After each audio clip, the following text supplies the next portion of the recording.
right, so for anybody knowing out there, Barry's makes a magnetic paddle shifter kit for the G70. Now, my buddy Pearson has been ranting and raving about these suckers for a while because they feel exactly like their sim rigs and the F1 cars. So today, I'm gonna show you guys how to install magnetic paddle shifters on a 2025? 2023, oh, it's older. But it says 2017 plus, so it's still gonna fit. But if you guys want quicker, better feeling shifts and that magnetic tick, I love them, to be honest. So this is gonna be a massive upgrade just for how the car is gonna feel and handle. So I'm really excited to start this. And apparently it's a really simple process. What? Why? Doesn't it come out now? It's fucking diabolical. I hate when tires blow. But you know what doesn't blow? Our merch. That's right, Arc Exotic Customs has merch now. And we cared about quality above all else when designing it. That's why we've got this nice heavyweight 420 GSM hoodie. As drifters, we're on the ground a lot, which is why it's important to us that we made this hoodie in all black to prevent any dirt or grime from showing up or staining. As stated previously, our goal was premium and quality. That's why we went for an elevated puff print as opposed to a standard screen print. That's why we also, on the front logo, decided to go with embroidery as well. Get yours now. Link in the description below. Now, back to where we were. All right, so step one of doing this, you want to open up your hood, which you got a nice little hood latch right there. We're gonna run on over to the front here. We're gonna go over here. Here is our schematic. So as you see, positive, that's your terminal. We're gonna take out the fuse for the horn. Take our handy dandy little fuse puller here, put it on that 20 volt fuse, and we're just gonna pull up. To be safe, throw it down there. I'm gonna be real, I tried animating this and it just didn't really look all that good and didn't get the point across very well. So I'm gonna go ahead and just do this on Photoshop.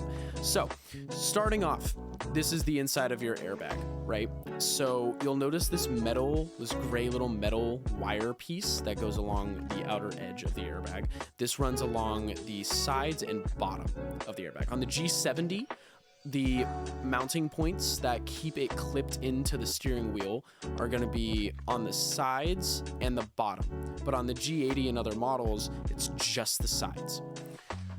So the way that you're going to go ahead and disconnect this is first grab yourself a flathead screwdriver. I recommend a flathead. It's just an easier base. It's not pointed, so it's not going to like slip off of this. It's just overall a bit easier. So go ahead and grab yourself a flathead screwdriver. And on the G70, I will show you the order in which to do this. You're gonna start with the bottom one. Again, there's 3 points. So there's a right, a bottom, and a left. I tried doing it where I did the sides first and then did the bottom, and it was at such a weird angle that the bottom just did not want to declip. So I recommend starting with the bottom and then moving on to the sides. So the way you're gonna get the bottom out is you'll actually notice you're not gonna press on this wire here. You're actually pressing on this plastic bit that's right under it.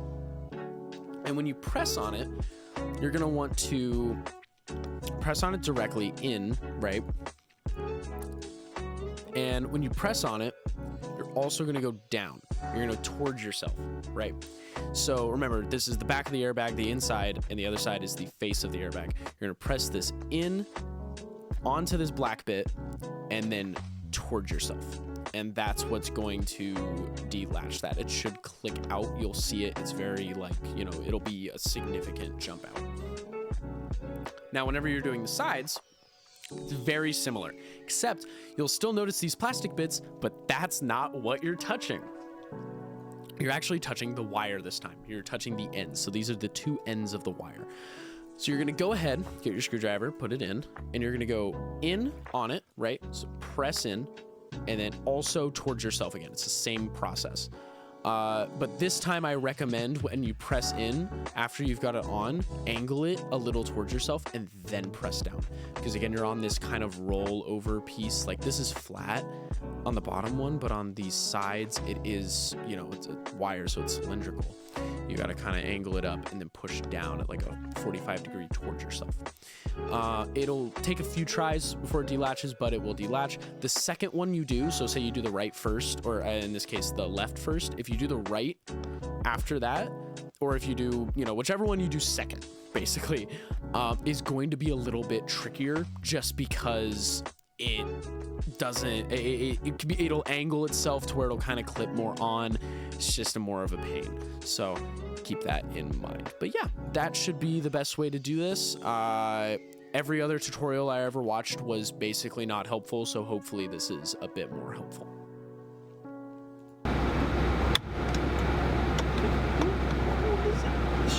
Why?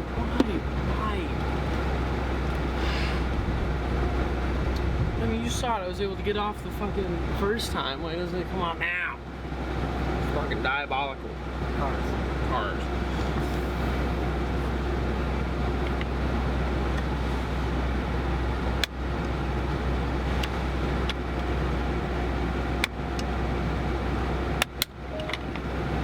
Boom.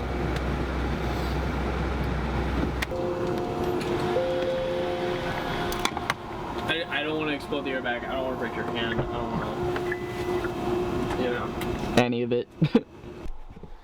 Then you gotta lift this bitch out. So we just tuck that over there. Make sure it doesn't touch anything, but this is so the airbag actually doesn't go off at all. Because the instructions aren't super clear and there's not a great description. So the actual paddle itself is going to sit in and you're going to pull on that side. So these screws are actually beveled, as you can see, and so is it on this guy. Try and get it into the sun here. Yeah, if I can. Yep, there it is. So this is going to sit right into there. And then we're going to install it like that, basically. All right, that's one. And that's going to sit like that and look so pretty. So there's 2 screws here on each side. Just grab a Phillips head. Crack those suckers loose. Be really careful because you can strip these out. You got to apply some force on the inside. And then when it gets loose, We're back in Photoshop once more because, again, I don't want to animate this stuff. It just doesn't seem to portray it properly, and we didn't quite capture this one on camera. So when unscrewing the paddle shifters, you're going to want to look for 2 screws. These ones. They're going to be these 2 red on the side. They're going to be Phillips head, so get yourself a Phillips head screwdriver. Make sure it's the proper size, and apply some back pressure, of course, to make sure you don't strip these, because they do strip pretty easily. So yeah, just be careful. But yeah, you're gonna remove them, and then the paddle shifters, specifically the Barry's ones, I can't speak for others, but the Barry's ones do come with their own screws. So you don't have to, do not use, I say it in the video, do not use these screws. The OEM screws are not threaded the same for the Barry's paddle shifters. They will cross thread, they may not fit, just don't do it. The ones that come with it are perfectly fine, use those. But yeah, same process. Once you unscrew these, take it out, apply pressure on both sides of the paddle on the back, press it out, just like shown in the video, and then they'll be super easy to slot it. But yeah, there you go. I get how you remove the paddle shifter. so thumb on the bottom, thumb on the top. You gotta force it. So this little guy right here. The OEM screw does not work on Fit. this. Yeah, it is not compatible. So we're gonna go here, we're gonna grab our wiring.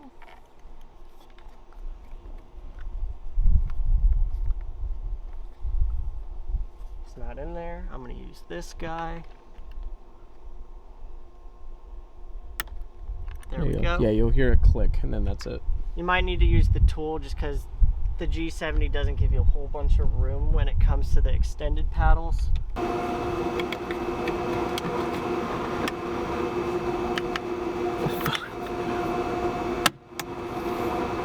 confidence. Hey, they were both made in Korea.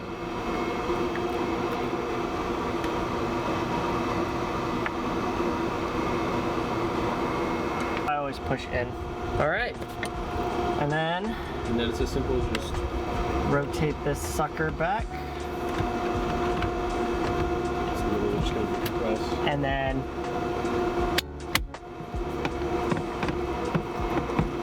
that's it. After you're done, throw your negative on.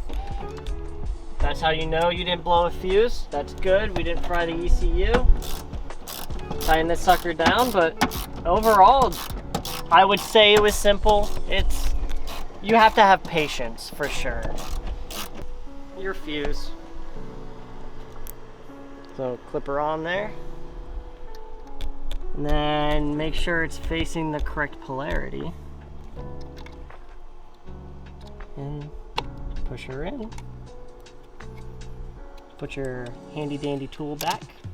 And that's it. Yep. After you get the airbag off, it's a really easy job. Besides that, confidence. And you guys saw with the airbag out, there's not a whole bunch you can damage while the screwdriver's in there. So don't try and go too crazy, but add some force. But besides that, please like, comment, subscribe. I'm trying to work on more cars. I got some work to do on the 350, but just gonna be little things like this, and you know, tutorials and more. Yeah. Yeah.